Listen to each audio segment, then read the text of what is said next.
نسل بردگان رنج و کار، نهر سرمایه را کمر بستیم، از قعر دوزخیز استثمار رزمند حزب خود بیفکندیم. حزب کمونیست ایران باید ریشه در طبقه کارگر داشته باشد.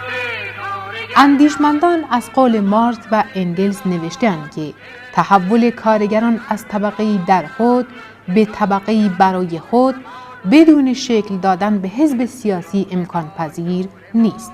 از همین روز که مارکس در نشست افتتاحیه انترناسیونال اول میگوید کارگران با برپا کردن حزب سیاسی خاص خویش میتوانند به مثابه یک طبقه عمل کنند.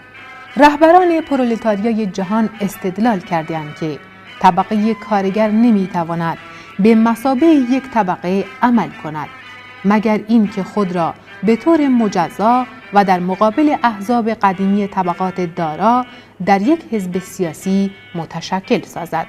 این امر به قصد تضمین پیروزی انقلاب اجتماعی و هدف الغای طبقات ضروری به شمار می رود. مارکس و انگلز در مانیفست حزب کمونیست نوشتند کمونیست‌های متشکل در حزب کمونیست پیشگامان نظریه طبقه کارگرند که منافع جدا از منافع پرولتاریا ندارند.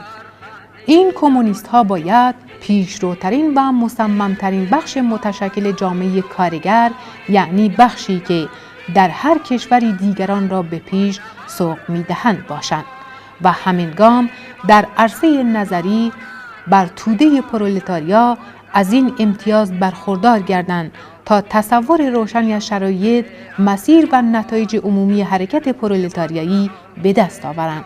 این کار ممکن نمی شود مگر اینکه نبض اعضای حزب با نبض طبقه کارگر زده و در آن ریشه پیدا کند.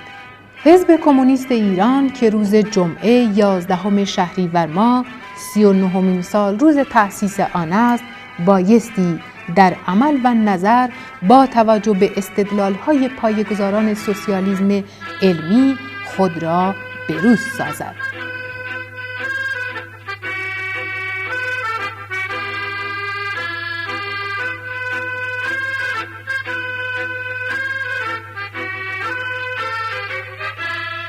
بر کاخ ثروت و ستم تازیم، ویران کنیم سلاله بیداد، دنیای کهنه را براندازیم، با حزبمان سلاحی از فولاد. حزب ما بنای دنیای دگر به دست کارگر نهد، پرتوان زنده باد.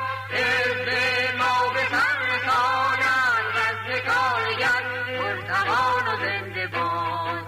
آتش نبرد و رنج خون بگذریم، فقر و جهل و بندگی ز بن برکنیم، زندگی ز نو بنا نهیم.